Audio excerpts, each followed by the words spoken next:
Hello, my dears. Today we're going to move on with our shading unit. So we've already gone over what exactly shading and value is. Hopefully you guys still have that. We have gone over how to shade a sphere. We did that pretty much in detail. Then we did those shaded shapes where we took the shadow boxes and all that stuff and started to draw things that were a little bit more difficult three-dimensionally. Now we're going to move into something that's even more difficult, a paper curl. You guys aren't going to start shading it today. We're just going to draw the actual form, which is going to be a lot easier, but we are going to go into shading and all that good stuff later. Okay, so just a review real quick. We're in the middle of our shading unit, and yes, we are going to continue it. I know some of you absolutely hate it. Okay, but form, just a reminder, it's a subject that is three-dimensional. So that means that you've got something some kind of depth or dimension going on back there. So is a curl three-dimensional? Absolutely, because we've got that height, that depth, that width. We've got things that are overlapping, which makes it look like it goes further behind. We've got those shadows, which obviously gives us even more depth and dimension, all that good stuff. Okay, so shape is something that is completely and totally 2D. So I gave you guys that example before, and sorry, when I'm drawing and stuff, it is gonna wiggle a little bit. I'm getting a new table though, so it'll get better. Okay, but shape, that's where we had that triangle, right? And then when we went and created a form, you have that triangle again, but then you turn it into a pyramid by adding those other two lines. And then you can make it even more realistic by adding shadow and shading and all that good stuff. Okay, so usually whenever we have form, it's drawn through exceptional use of line, which is like this one, or it's drawn with shading. Okay, obviously we want to have something that's even more realistic, so we're going to combine the two and make it something better. Okay, so paper curls, it's literally just a strip of paper that's been curled like a ribbon. So if you picture a Christmas present or something that has ribbon on it, that's what this is, and that's exactly how I did it. I curled it just like I would a ribbon for a present. Okay, why are we doing this? Good question, because a lot of you guys are going to be like, this is freaking stupid. I hate it. I don't want to do it. Okay, well, one, you're going to kind of refine some of your skills when it comes to observational drawing. So observational drawing is drawing something that you see from real life. Okay, like you're sitting out in front of a lake and you see something and you can draw something from that. Then two, creating dimension with line. So that's not having any kind of shading or anything like that, but still being able to create some kind of dimension when it comes to line. So I didn't go in and really shade anything. I added a little bit of a different value coming in here, just a tiny bit, but that's not really shading, right? But I have all that different dimension when it comes to this sketch because of the way I use the line. And then the third reason is creating realistic dimension with shading. So this is when you can actually go in and create something that looks super realistic, more or less like this. Okay, obviously not done, but getting there. None of these sketches are done. I'm trying. Okay, but in this project, pretty much all of that stuff is going to be encompassed, which is what we want, right? We want you guys to be able to go in and actually draw something from real life and make it look realistic. So being able to go in and combine those different skills, that's going to make your drawing not only a lot better, but it's also going to improve the way that you see things so you can draw them better in the future. Do we like that skill? Absolutely. Okay, so real quick, if you guys want to do this on your own, you just need a little strip of paper, just like this guy. All I did for this was I took a little piece of paper and then I folded it back and forth until I could rip it off. So if you look at my little curl over here, he's got some kind of rough edges, which is fine. Okay, and then I just took some kind of straight edge. If you don't have a straight edge and you only have a pencil or something like that, that's okay. You just kind of pinch the paper in between your thumb and whatever that thing is, and then you just kind of pull it at a 90-degree angle while putting pressure on your thumb. So if you look at the change in my nail, you can see that I'm putting pressure on it, and then I just pull it. So obviously with a pencil, it's not going to give me crazy amount of curling, but I'll still be able to get a curl eventually. And then if I've got that little tail guy kind of wonkied up, I can just kind of flip it over and continue doing that. Okay, if you're pulling so hard though and you've got it like this, and you're like pinching so insanely hard that you're like trying to strangle the paper that it rips, okay, you're doing it wrong, obviously. Don't pinch it that hard. Okay, just kind of like nice amount of pressure, and then you just kind of pull along.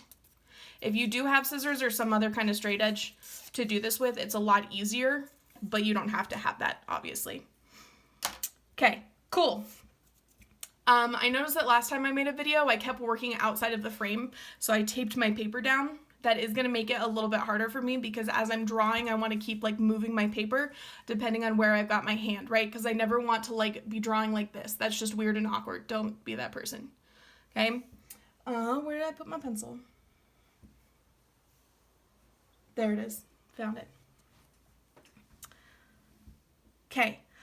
So I've got my curl right here. A really good rule of thumb for you guys whenever you're starting this out, you want to like be paying attention to where those lines are, where they're connecting, where they're stopping, they're ending, all that stuff, because if you like continue drawing something without ending it somehow, I'll give you guys an example on the back of this guy. So if I was to go in and kind of like draw the edge of this, and then I'm like, yeah, it kind of like loops around like this. And then I'm like, I gotta connect those lines somewhere. So I guess I'll just kind of go like this. Okay, that doesn't look realistic. It looks way more like a drunk worm. So we gotta figure out where exactly this line right here on this edge of this curl is gonna stop, because it's gonna stop somewhere. We can't see it the entire time. It disappears, right? Okay, so if you're having a hard time kind of seeing like where those lines are, you can go in and outline the edges of your curl. And all I did was like used a Sharpie and just like drew an edge all around my curl. You don't have to, it's just something to think about. Okay, so when I'm starting, I really want to look at like where this edge is, because I think it's a lot easier to start drawing a curl depending on where that edge is instead of like trying to start drawing it up here. I think that that's weird and it doesn't make any sense. So I like to start on either one of the ends of the two tails. I call the ends tails because it makes more sense to me. I don't know why. Okay, but I'm also going to look at the angle that it's at, if there's any kind of like curve in that guy, how long it is, stuff like that. So whatever you're drawing in front of you is probably going to be like easy to replicate real life. It might be a little bit smaller, it might be a little bit bigger. Doesn't really matter. That's fine. Okay.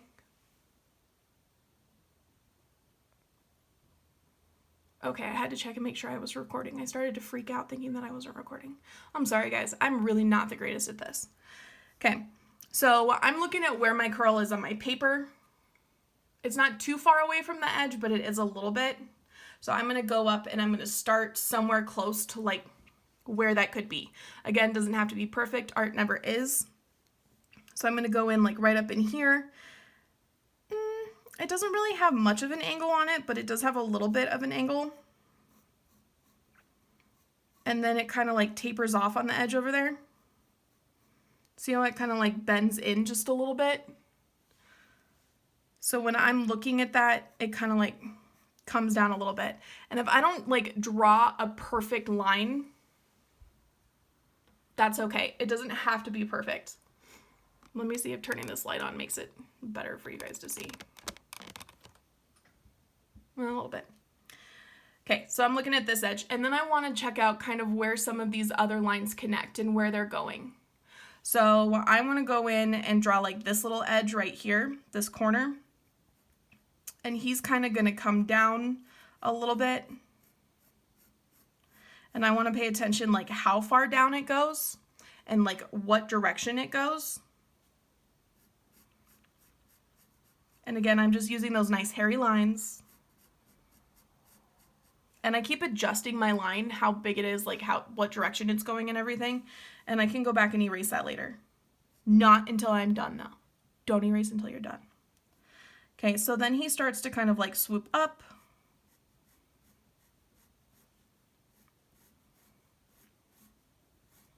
Kind of a curve. And then he stops somewhere around in here. If it's not perfect, that's okay, right? Doesn't matter. You can go back in and make it better later. Okay, so then I'm looking at this line over here. And he kind of like pushes in just a little bit further. if you're looking at that angle, so I can put my pencil up next to it. See how he's got like kind of a stiffer angle that's going like side to side? So I want to make sure that I draw that, and I also want to make sure that I've got that curve going on, because that's going to start to like tell your viewer or your audience exactly where like that direction of that curl is going.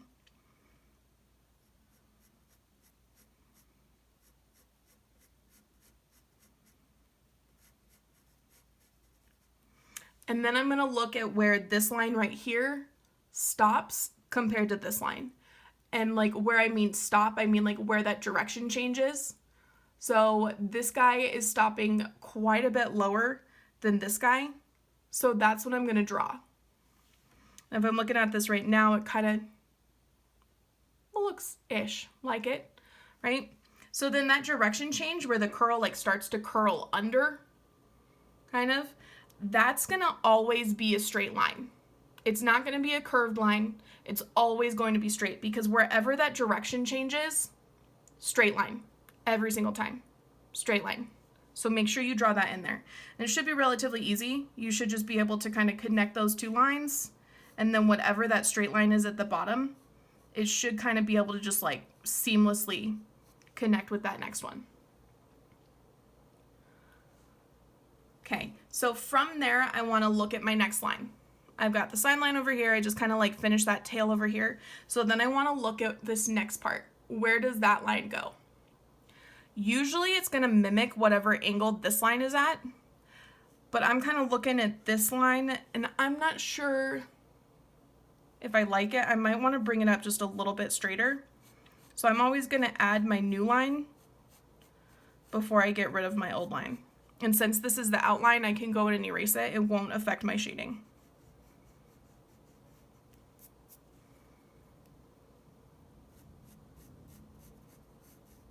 Somewhere in there. Okay, so then I'm going to go back to this line over here, and it's pretty much going to mimic whatever I've got going on right here, at least somewhat a little bit. And then I also want to pay attention to where it's coming out of this little tail right here. So it kind of looks like I've got that little kind of bump where the corner of the tail is curving down, and then it comes out kind of like right next to that. So I'm going to go up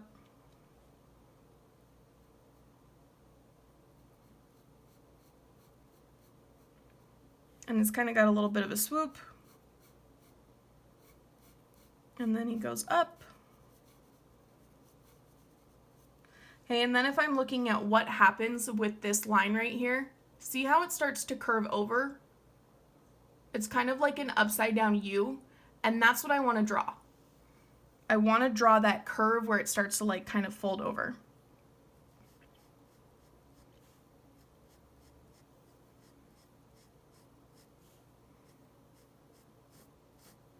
And then I'll just kind of follow that line where it's connecting into that one I already drew. Because see how this line just like stops? That's what I want to have. I don't want to have it like continuously go through that other line. So I'm looking at this curve up here, and I don't really think that it's like a gentle enough curve. It's a little too sharp. So I'm going to go back in and kind of fix that a little bit. So I tell you guys not to erase. Usually don't erase, but just for the sake of the lesson, I am going to erase inside of this.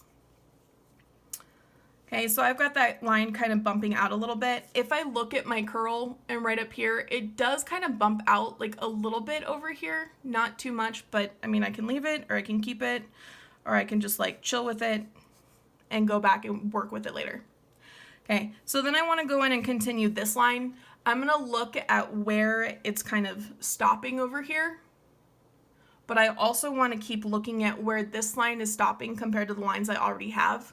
So it's going to stop a fair amount higher than where this bottom line already stopped. So I'm going to go in, and it's just kind of chilling at that like little angle there, and then it's going to start to really kind of like curve under a little bit, because it's going to start that direction change. It's not too steep of a curve, it's just kind of a gentle one. So then I've got that line right there. Okay, now we're gonna go back to the top and we're gonna add that direction change. Remember, your direction change is always gonna be a straight line. So I wanna look at the angle that I've got.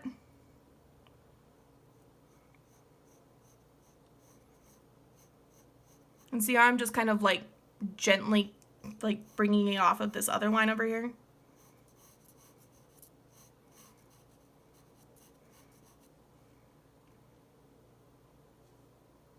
Looks pretty good.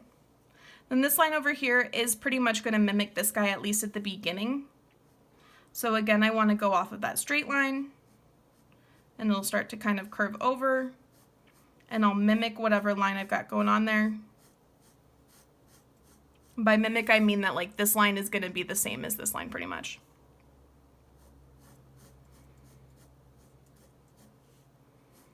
And then he's just going to keep on trucking.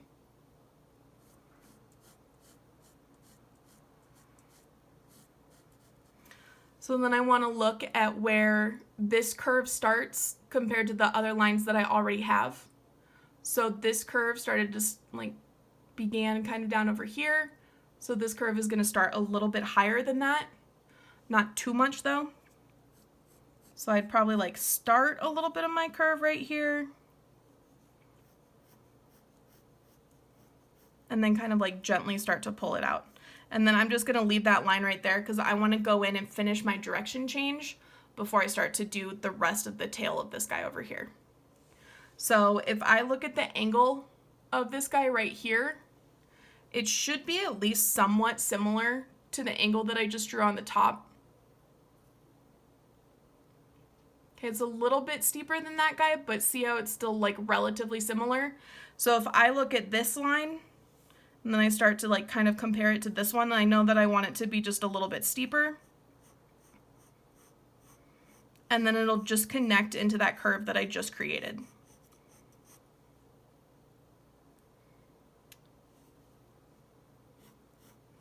So connecting it into that curve is really what's going to give it that like gentle direction change, which is what we want. If I start to go in and just draw like hard angles, it's going to look kind of wonky. Okay, so then from here, I'm going to go in and just kind of like finish this line that I've got right here. And he starts to kind of like hook up. Kind of in that U again.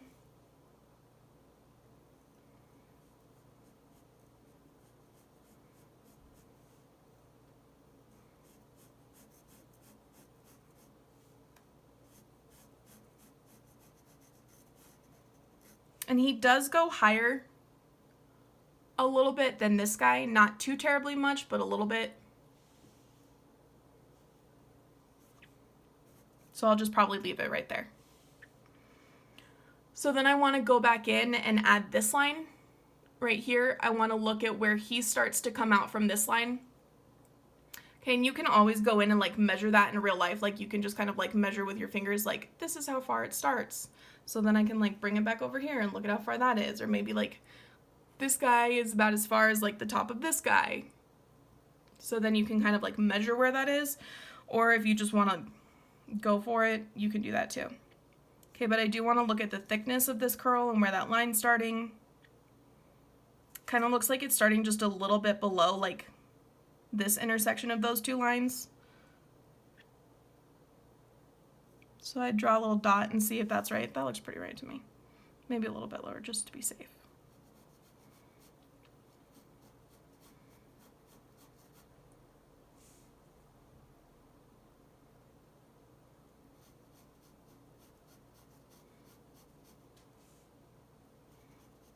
And then he just kind of starts to curve out just a little bit.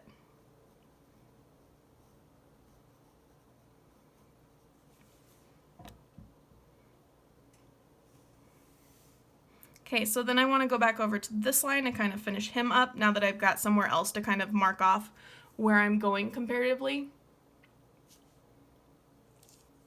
And as I'm looking at that line, I think that he's a little too thick, so I'm just going to like pull him in just a little bit.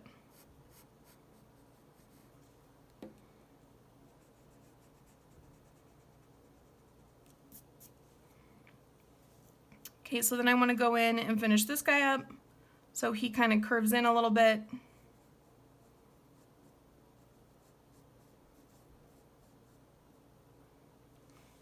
Because see where this little tail guy kind of like comes in? That's what I'm drawing right now. And I'm going to make it a little bit bigger and a little bit more extreme. Okay, so then I've got this line that I want to draw, and it just kind of like curves down and over.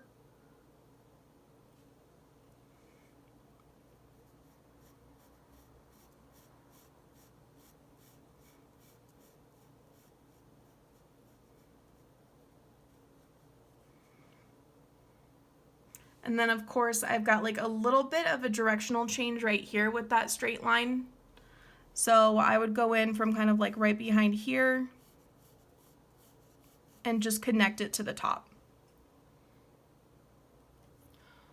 So now I've got kind of the basis of my curl drawn. There's some areas that I would want to go in and fix up a little bit. Like I think that this little curve right here is a little too wide. So I would want to go in and just kind of like sharpen that up a little bit. So two ways I can do that is I can move this line over a little bit, and that'll automatically make that curve just a little bit sharper. Or I can move this line in a little bit. Either one doesn't really matter. I think the little line is just a little bit easier. So I'd probably do that guy.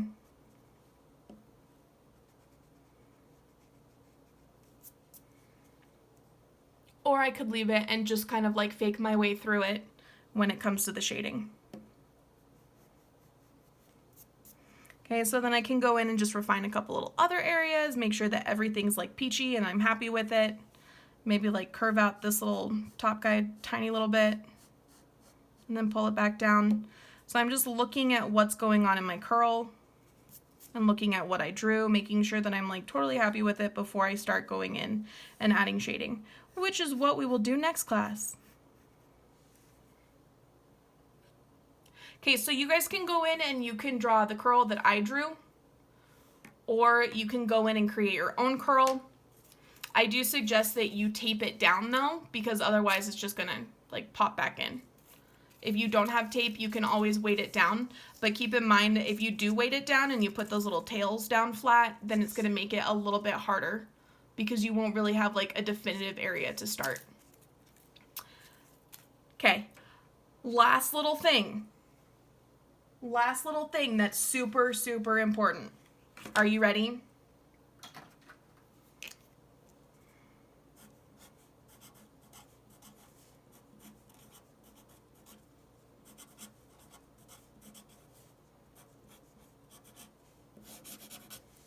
I have so few people that are turning in their work. You guys have got to take a picture of it and submit it on Schoology. Otherwise, you don't get points. You have to take a picture and submit it on Schoology. If you did the work and you didn't turn it in, you can still go back and submit it and I will count it. But you have to turn it in. Got it? Turn your work in. Okay. I'll talk to you guys later.